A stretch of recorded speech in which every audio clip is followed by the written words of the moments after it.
Hi everyone. Let's go ahead and close our eyes and take 3 deep breaths together, in through the nose and then out through the mouth, and make as much sound as you want as you exhale through the mouth because it feels nice. So go ahead and close your eyes and take a deep breath in, filling in the belly first, then filling up your chest, and hold it for a few seconds at the top before you exhale. So go ahead and breathe in.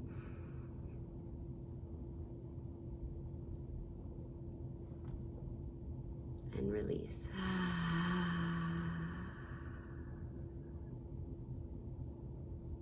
Let's do that again. Breathe in.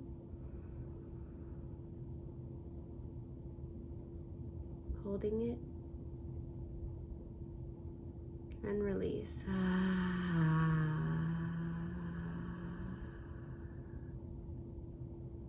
Let's do that one more time. This time, hold it at the top for as long as you can.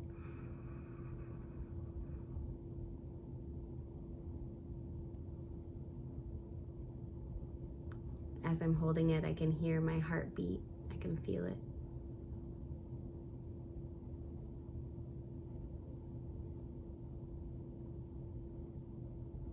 And release when you're ready.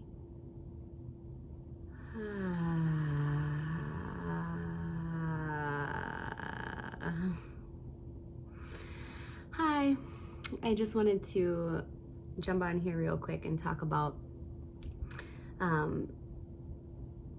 one, I'm just sitting here taking my morning, it's Thursday morning, taking it very slow. I'm very lucky.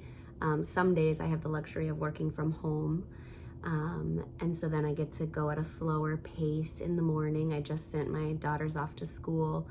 And so I'm sitting here sipping on my coffee and pondering. I'm thinking, which is the very thing I said I wasn't gonna do this week.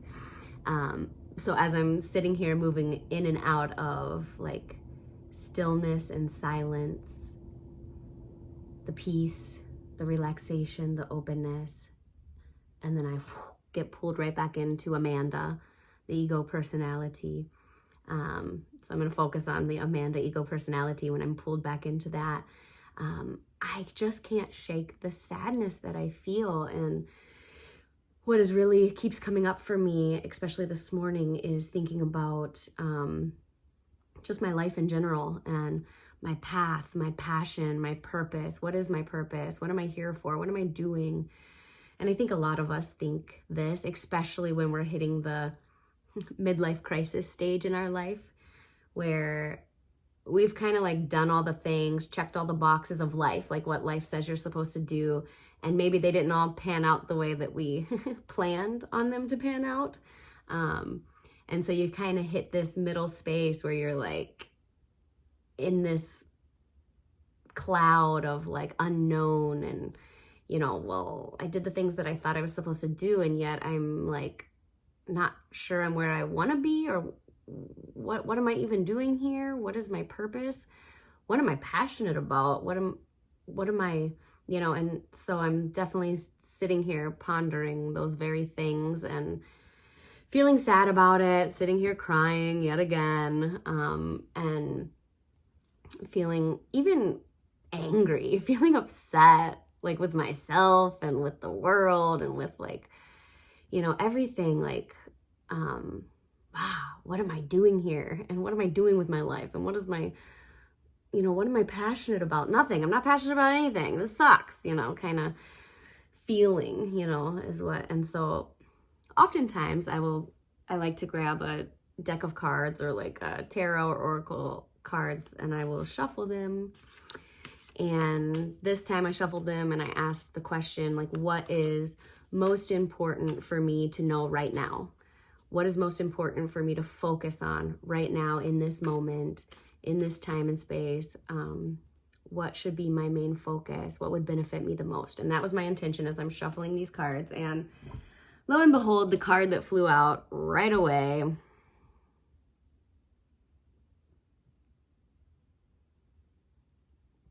really? It pissed me off. Like I looked at this card and I'm like, seriously?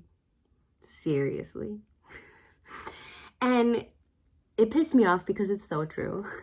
It's exactly what I need to be reminded of, what I need to hear. And I think maybe a lot of us need to be reminded of this and hear this. So I'm going to go ahead and read what the card says and just leave you with that and leave me with this. So here's what it says. Good reminder for all of us. Sometimes it happens that you become one in some rare moment. Watch the ocean, the tremendous wildness of it, and you suddenly forget your split. You forget your schizophrenia. You relax. Or moving in the Himalayas, seeing the virgin snow on the Himalayan peaks.